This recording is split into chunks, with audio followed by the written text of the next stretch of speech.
board members. What happened here? Now you come and tell us it was a tradition that was there. What?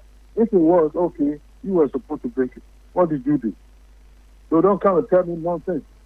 What happened? This is why you are paid to do that job. On 3FM, the best. Now, the party says they want to rebuild. And which stakeholders, for example, should they be looking at? Internally, externally? If you, assuming that you were still part, what would you have advised? Well, I'm not so part, but I'll tell you something. Those overseas, NPP branches overseas, they had already come to the same conclusion we came to, that you cannot reform this party from within, form a new one. They have come to that conclusion. You understand? That's what they told me. So you don't have to, they told me I don't have to tell them. They know already. This is what happened.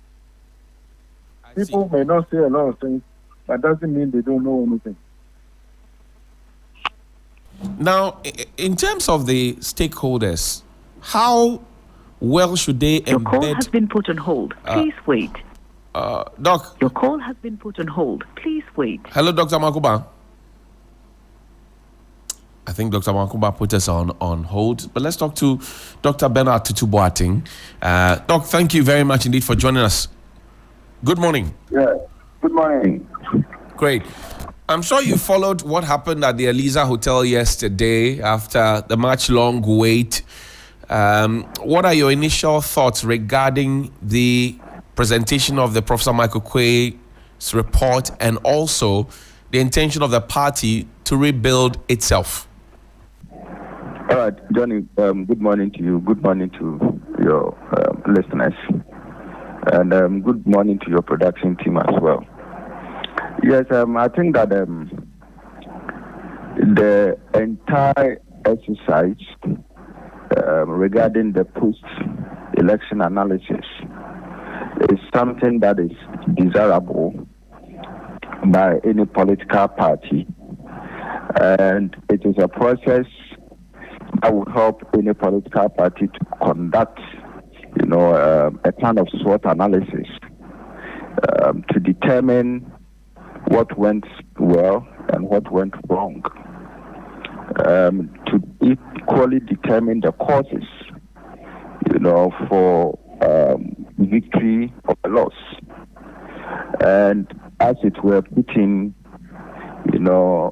appropriate recommendations that would help the party that field or that became victorious, to work and work well. So I think that it is one of the exercises that, the NPP, who actually suffered, defeat in 2024 presidential and parliamentary elections, to conduct and to equally inform the party the direction or the new direction that they need to take. So it was something that some of us were expecting that it should be done.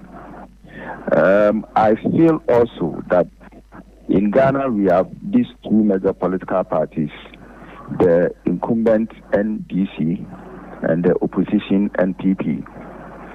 And so we cannot afford at any point in time for a party to be in government and will not have a strong opposition.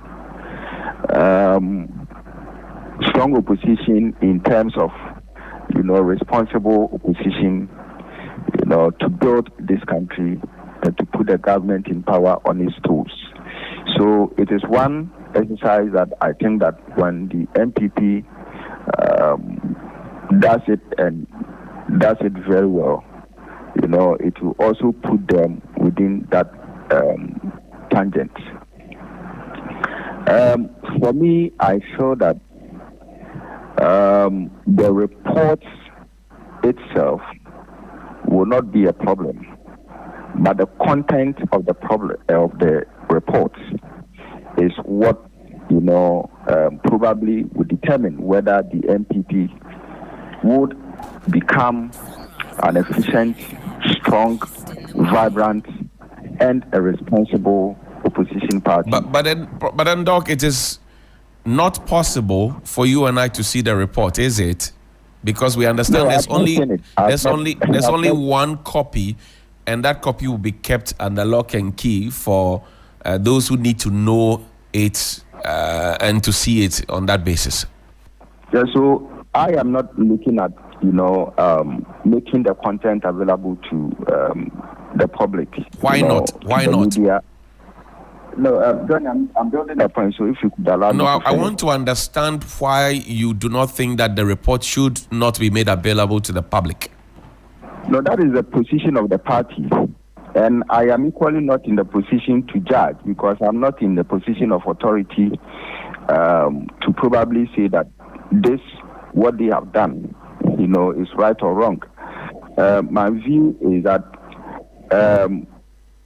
if the party has something good, to roll out and to implement, we will see the fruits, all right? And so that's why I was talking about the content. Now, to your question as to whether it is right or wrong for them to make the reports, public, for public consumption, I feel that is the decision of the party. They have taken the decision. Probably that is what they feel is right. And so, per their own knowledge and wisdom, it is an issue of secrecy. That is fine. I mean, when you study corporate governance, secrecy is one of them. So that is why certain documents cannot be made public by certain institutions, to individuals. So if they feel that, yes, they are moving within the corporate culture of the NPP, and feel that if that is done, that is what will serve their best interest, I feel that is all well and good. See. But I feel that, again, the content of it, is the key thing. And why do I question the content of the reports? I am questioning the content of the report because it will either make the party vibrant, it will make the party credible, it will restore the image of the party going forward in 2028. And so if the content is framed, to suit certain class of people, to suit certain interests, then probably we may be back to square one, with regards to whatever they want to implement. Secondly, I feel that the content is something that would help them to identify the causes of the 2024 defeat. And so if the content is put right, then of course it will help them to actually know the actual cause or the actual causes that led to all right, the issues of our party and all that. I hear you. Great. For me, I think that if the party wants to come back strongly, the understanding of the content and the steps that they take is very, very I think you made that point already, Doc. Thank you. Hold your horses. Let me go back to Dr. Amoako. Doc, do you also share the view that the contents of the report, which has helped to rebuild, looking at all the stakeholders, CSOs, media, other political parties and interested groups, should be kept under wraps and not be made public? What do you think? No, completely wrong. This is a public forum. Political parties are not private entities. They are quasi-private. And if you secrecy too much, that secrecy will destroy the party, because as soon as one person go and leak information, you are in trouble. So you try very much not to keep too many secrets. How are you going to do that for all the millions of people who are supported? How are you going to do it? There's no effective way to do it. I can bet you the things in the report, it's already in the news. We knew it ahead of time. What are you hiding? NPP's constitution, what? What does that do? No. Think it out. Let people talk. Let their feelings out. Yes, I'm not saying that you should be doing this forever, but when you try to gag people, things get worse. Look at what the issues Abdul Sampo has brought up. They shouldn't have done that. They should have called her and invite her to come and talk to the disciplinary committee, not threaten her. And then you listen, you show empathy, and then you advise her, okay, you heard what you're saying, you know you're hurt, please hold on to your horses, we will be talking to you again. That's what you do, not what they are doing, threatening people. Yet, at the same time, need people for the party. How are you going to do that? Somebody was saying it's the economy. The economy doesn't run itself. The economy is managed by people, individuals. When we say the economy, why don't we say Mr. Bobe who was doing something? This is Bobe. Finance minister was doing something. The president was doing something. That's what you have to pinpoint. Yes, you don't vote for such personality. But in the cumulative, that is what it comes to. Because the anger with one person can affect the party unfavorably. This is how it works. So don't let us behave as if the party can run itself, economies run themselves. No. When they refuse to pay the retirees money, give them haircut. Who did that? Is the economy that did it themselves? No. The insensitive finance minister. Also, people got angry. Good people died. By whose action? By itself? No.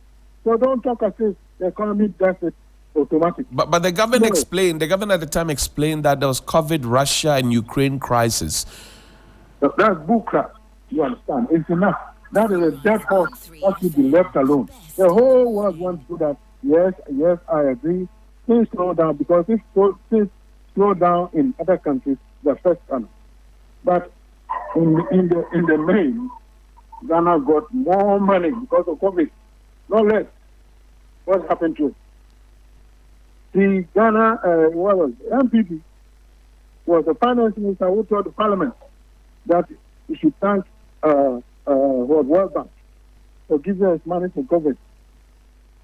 100 and something million they gave us. We clapped for World Bank.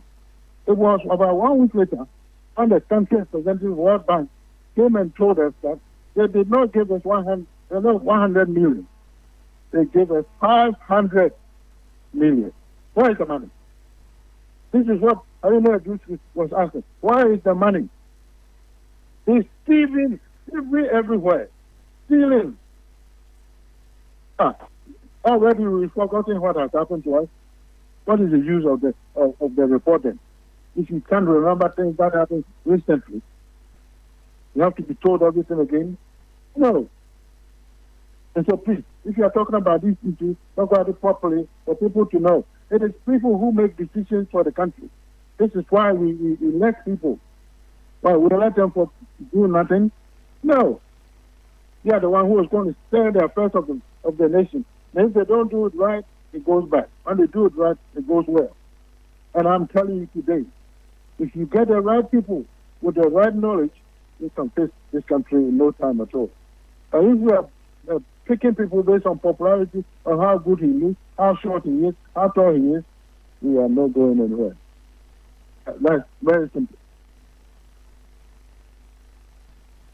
Well, let me bring Dr. Tutu-Boahene into the conversation. So, Doc, Dr. Amoako has raised some key concerns that some of the people who were out there, making public statements like the Honorable Adwoa Safo and many others, some including those who are now pointing accusing fingers at Dr. Bawumia, etc., should have been brought into the conversation so that their ideas could be put into the report to help rebuild the party. What do you say to that? You see, Johnny, this is Dr. Tutu-Boahene. Yes, Tutu-Boahene, sorry about that. Right. So, yes, that I will agree with Dr. Amoako, right? As part of a process that would give you a very good result, you probably may want to expand the limit or the scope of the investigation. So it wouldn't be out of place if, the committee had invited aggrieved members of the party, including Adwa Safo, to listen to their views and probably know where the outliers were and probably give them a sense of what to do going forward. All right. I feel that what has happened. There's no need maybe stoking the fire regarding, the past. What is more important for the NPP party and its members, like Dr. Amoako Baah and the likes, is that, these expert views should come forth, to help push the party, that is NPP, forward and make the NPP more vibrant than before. And I feel that Dr. Amoako Baah is one of the powers of the NPP, and he has vast knowledge and vast, political experiences. I understand him regarding certain boundaries that were erected and probably pushing some of them, out of the NPP inner circles. But when you listen to him, it appears to me that, he still has the NPP attached. And if he has... Well, he says he's no longer a member of the NPP. He just told us at the beginning of this conversation that he has left the NPP. Yes, I understand. Because, but he keeps making the statement as if he is one of them now. And so that's why I am referring to him as that. But does it come to you? Sorry, Doc. Does it come to you as a shock that a stalwart like him would leave the political party at such a time when the party actually needs the fine brains to come together to help the party rebuild? He's left. The party obviously has lost. Does it come to you as a shock? So that was the point I was driving at until you came in to say that he said he's no longer a member of the party, right? So I apologize for that, and I withdraw that statement. But then it wouldn't be surprising to me that the MPP will put up a reconciliation team that will bring people who are disgruntled, people who feel, dropped from the party, and people don't really consider them. I feel that party building is about numbers, as a political science theory will say. And so there is no need for you to lose a single member out of your party. From a political marketing theory, we believe that, look, one voter loss is more than 500 or 1,000 voters lost at the same time. So it is very important and very instructive that, look, certain members who were once stalwarts of the party during the Kufuor regime, during the foundations of the NPP as a party, the party should have a reconciliation committee that probably will visit these people who are alive, speak to them, understand their grievances, and then probably find ways of bringing them back to the party. And I think that it will help. I mean, obviously, certain content of the Equisibu report did a similar thing. And it actually, helped the party, unite itself, in opposition. All right. And I feel that it wouldn't be out of place if the MPP, would also adopt such, approach going forward. There are people, when you speak to them, obviously they have that kind of emotional attachment to the MPP as a political party. But for, what happened, from 2020, 2021 to 2024, all right? And these were some of the things that clearly people decided, even current members of the MPP decided that, look, we will stay aside we are not going to vote, so they developed that kind of apathy mentality and apathy intentions, which actually affected the party that much. And I feel that when we even studied 2016, all right, when the NDC lost the election, obviously key constituency of the NDC, such as the Ketu, South constituency, there was a very high level of apathy in there, where the party lost more than 40,000 votes in there. And people were even surprised, all right. But what happened?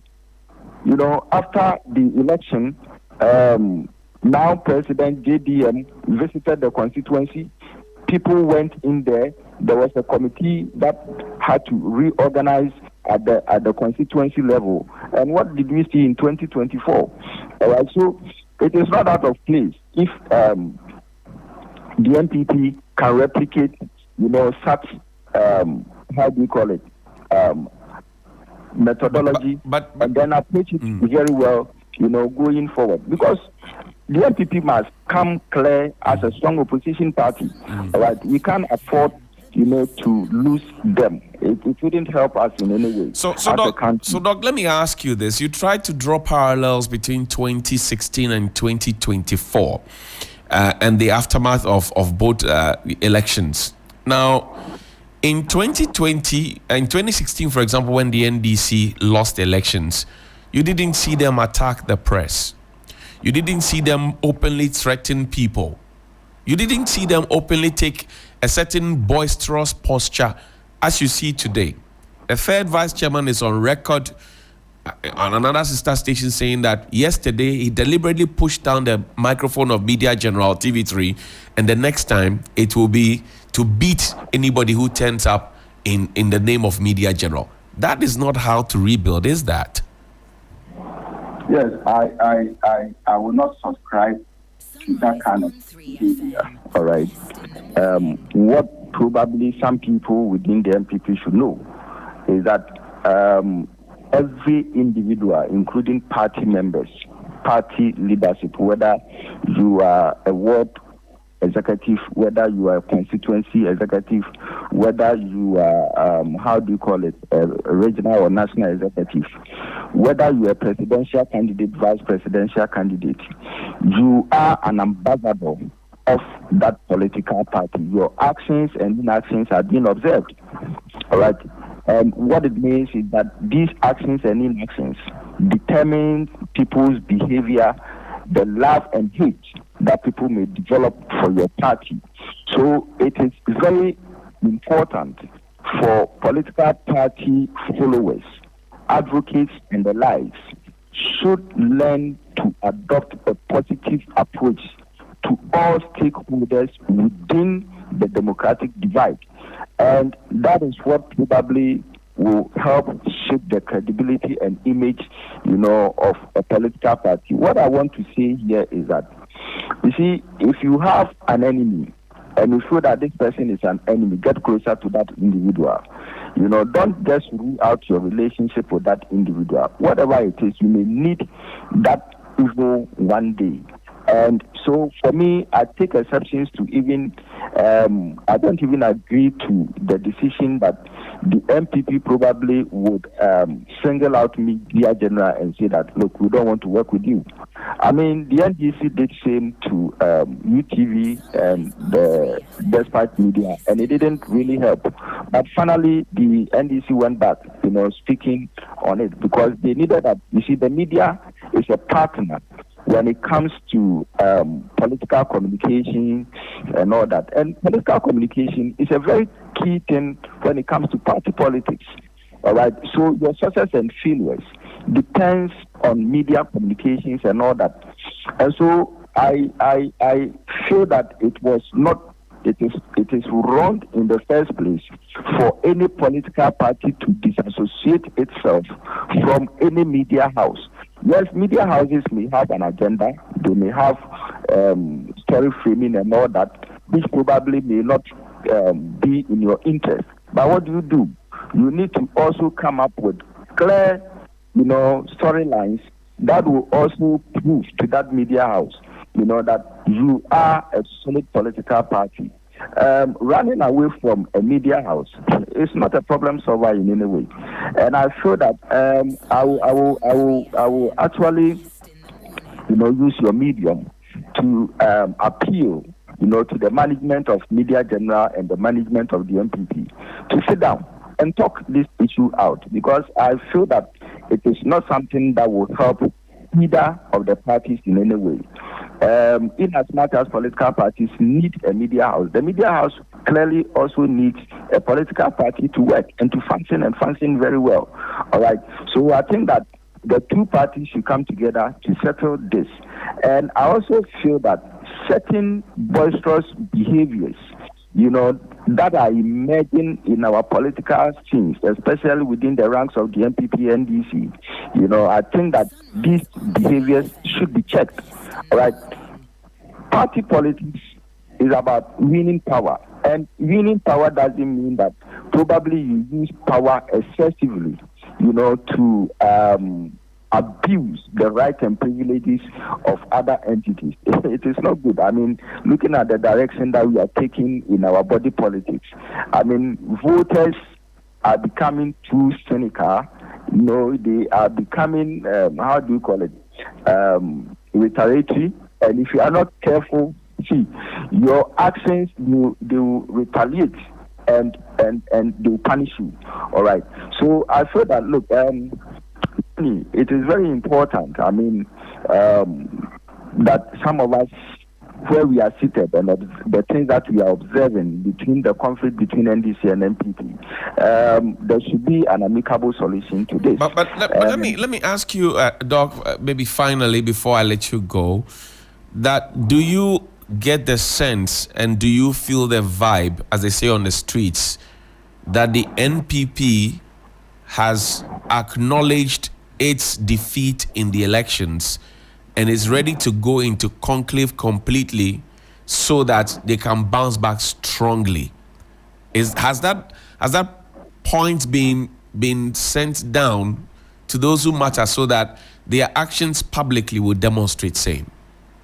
Yes, I think that, yes, the flag bearer himself, Dr. Baumia, a day after the elections, when he was conceding the defeat, he indicated, and the words that he used signified that, yes, he himself and the party recognizes the defeat, that they have suffered a huge defeat. And nobody can now run away from that truth, unless that maybe that person is trying to become a hypocrite.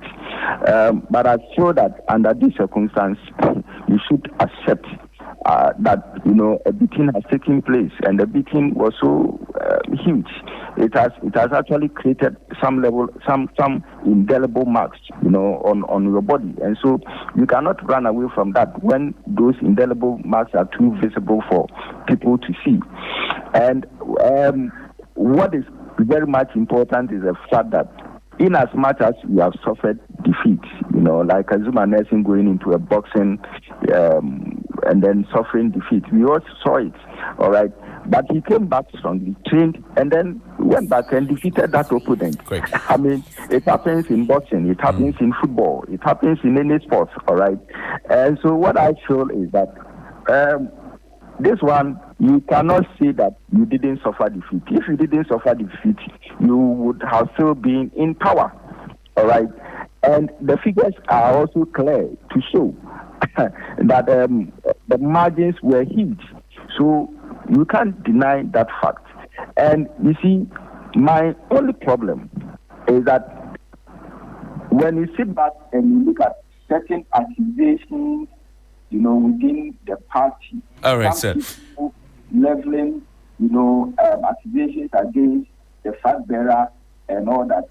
I feel that, look, this is not the time for it, okay? If the report was written well, you know where it is coming from. Obviously, other studies have been done. The one from Ashanti region that was headed by Chairman Sambusu, what Info Analytics has also presented, so clearly. It points out clear pointers, indicating who were involved and what was done right and what were not done right. There are other ones that this report have not brought up yet, but they are there, clear, and you can see, including the strategic, direction of the campaign, I hear the you, communication direction of the campaign, and all that. But I feel that these are things that the party needs to sit and sit very well, discuss them dispassionately, irrespective of whoever is expressing a sentiment. Great. Doc, we'll have to end it here. Sorry about that. We've spent our time. So we're grateful for your time. Dr. Bernard Tutu-Boahene is a political strategist who joined us here on Sunrise on 3FM 92.7. And we'll have to go for a quick break. But quickly, Helen, your quick thoughts. You had the two gentlemen, both PhD holders who work within the same space, literally, political science, political marketing. What have you to say? I think Doc summarized it towards the end of his submission about how deeply polarized we are as a people and how we have to come together, reach some type of consensus, and also start to eliminate some of the quote-unquote gutter politics that is permeating the space. It makes it difficult sometimes to really set an agenda that focuses on Ghana. And we still have a lot of problems. We're still combating galamsey. The poor city is still tired. There are pressing issues that as a country we need to come together to talk about. Some of these things, throwing away of microphone and all of that, I mean, I feel like it sets us back a little bit. 17 minutes after 9 here on Sunrise on 3FM 92.7. We'll take a quick break. When we return from this break, there's more here because we will be discussing the conversations around the petitions that are pointing towards the possible removal or otherwise of the Chief Justice of the Republic of Ghana. There's a Constitution, there's a Supreme Court, and there's also the public opinion. But which will reign supreme? On return from the break, I'm sure we can find out. Stay with us. This is Sunrise. We'll be right back. LPG.